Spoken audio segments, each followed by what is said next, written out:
Ja tulen sytyttämään tämän sikarin hienolla tupaksytkärillä, joka multa sattuu löytymään. Joten let's smoke and cough, cough and smoke the shit. Mitä ikinä. Lopun ajat ovat käsillä.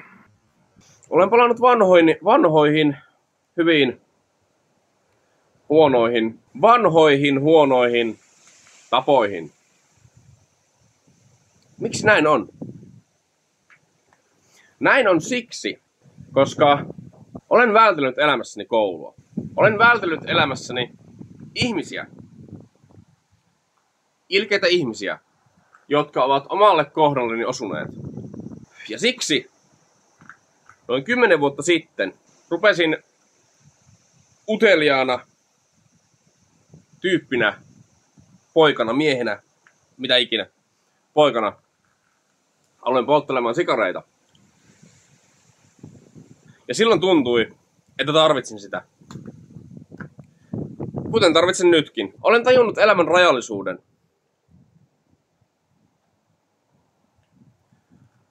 Ja olen tajunnut myös sen. Minua kiusanneilla ihmisillä oli huono olla myös itsellään.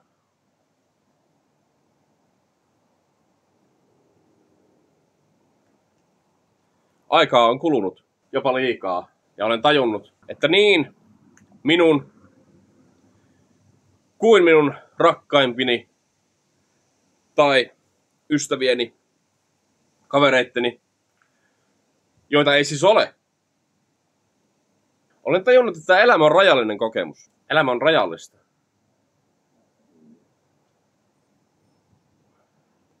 Ja vaikka nyt pilaankin keuhkojani tällä tussuttamalla tätä sikaria erään paikan pihassa, niin se jollain tavalla auttaa minua jaksamaan näiden elämän paineiden kanssa. Mistä varmaan niin moni riippuvuus monella ihmisellä on alkanut.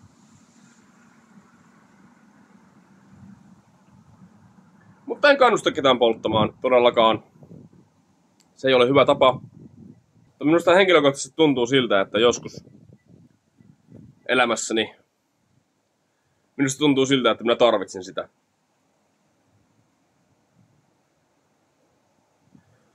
Paljon on muuttunut viime kerrasta, kun mä oon videota kuvannut tällä mestalla. Paljon on muuttunut. Mä oon muuttunut omaa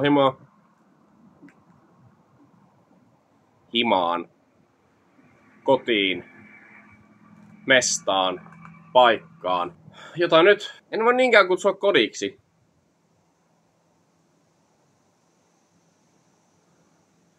Kutsun sitä ehkä paikaksi, jossa vietän aikaani. Pelaan videopelejä, katson sarjoja, syön, nukun, hoidan aktiviteetteja, käyn vessassa, niin edespäin. Perus arkeani. En tiedä mikä videon pointti on. En tiedä mikä elämän pointti on. Miksi olemme täällä? Mitä olemme tekemässä täällä? Monesti tuntuu siltä, että muilla ihmisillä on aina vastaus siihen, mitä sinun pitäisi omassa elämässäsi tehdä. Monesti tuntuu siltä. Mutta loppupeleissä sinä itse tiedät, mikä on sinulle hyväksi. Muut eivät voi sitä määrittää.